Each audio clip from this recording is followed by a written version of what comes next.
Hi, welcome to Conspiracy Cases, where we open up the pages of history and discover some type of mystery, perhaps a bit of a conspiracy, and then we try to come up with some spiritual application that will help us understand the world that we live in just a little bit more. Today, this case is the lost colony of Roanoke Island. You've heard about this.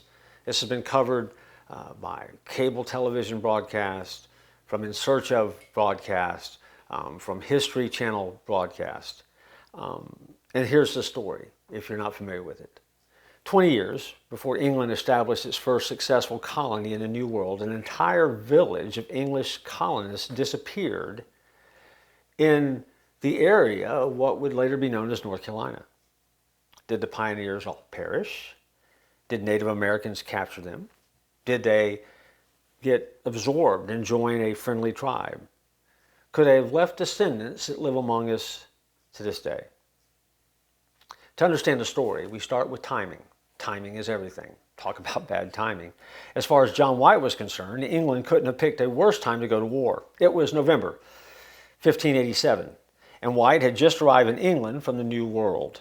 He intended to gather relief supplies and immediately sail back to Roanoke Island, where he had left more than 100 colonists who were running short of food. He was on a mission of mercy. Unfortunately, when he arrived, the English were gearing up to fight Spain. Every seaworthy ship, including White's, was pressed into naval service. A ship could not be spared for the return voyage. Hence, you see the problem. There would now be no rescue ship heading toward the colonies.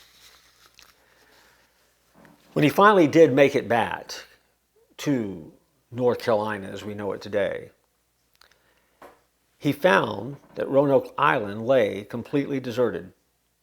Houses had been dismantled, as if someone had planned on moving them. But the pieces lay in the long grass along with iron tools and farming equipment.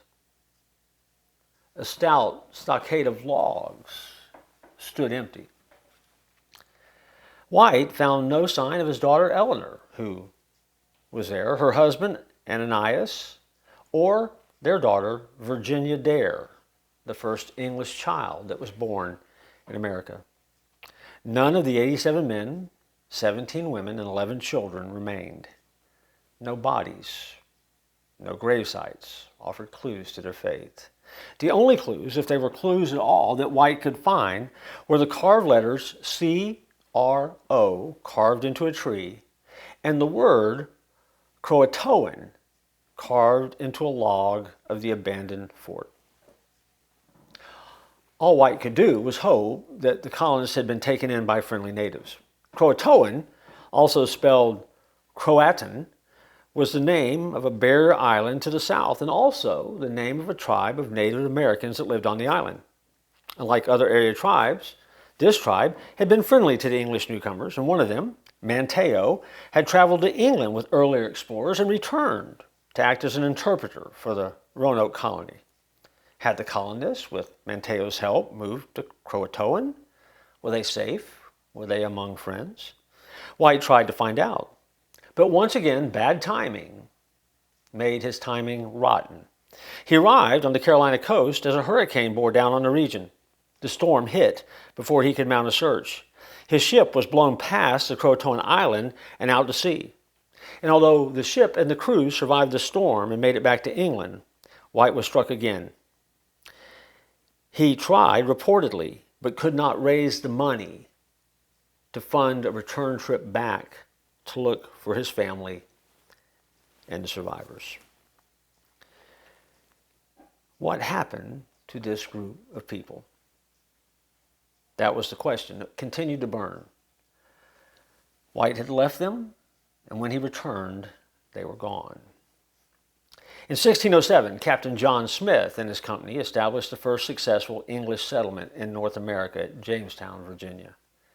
The colony's secretary, William Strachey, wrote 4 years later of hearing a report of 4 Englishmen, 2 boys, and 1 young woman who had been sighted south of Jamestown at the settlement of the Eno tribe, where they were being used as slaves. speculation immediately began to rise. If this report were true, could these English people have been Roanoke survivors? For a century after the disappearance, stories emerged time and time again of gray-eyed Native Americans in English-speaking villages in North Carolina and Virginia. In 1709, an English surveyor said members of the Hatteras tribe living on North Carolina's Outer Banks, some of them with light-colored eyes, claimed to be the descendants of white people from that North Carolina region. It is possible that some of them were the same people that the 1587 colonists had disappeared into history and had become. In the intervening centuries, time and time again, although the mystery was tried and tried and tried, no one ever was able to unravel what happened. To this day, no one knows what happened to this tribe. The story is one, if you think about it, that offers a spiritual lesson about trust, faith, and the unknown. Like the settlers of the Roanoke, we often find ourselves facing situations in life where the outcome is uncertain, and sometimes the path forward is a bit unclear. The disappearance of the colony can symbolize how we sometimes feel lost or abandoned, especially when God seems distant in our lives. We have no way of knowing what happened to that colony. We have no way of knowing how they felt. We just know that there were people there and then they were gone.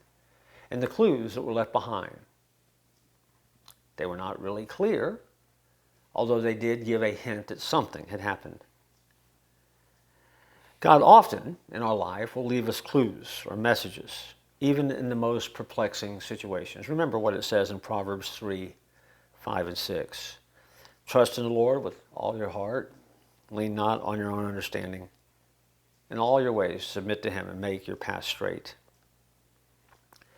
Even when the reasons behind our struggles are mysterious and we can't see the outcome, our faith is what holds us fast and allows us to keep trusting that God is guiding us. The mystery of the Roanoke Colony reminds us that not all questions in life have clear answers. And where there are no clear answers, that's where this thing called faith comes in. We may not always understand God's plan or why certain events happen, but we can trust that He is always with us, even when we feel like we're in the dark.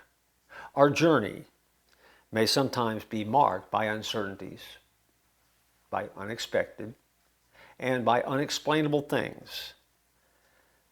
But when you are with God, His presence is the ultimate assurance that we are never truly lost.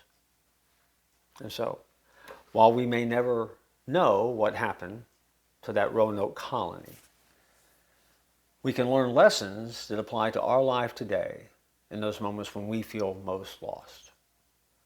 Remember those lessons, and I look forward to joining you next time in Conspiracy Cases.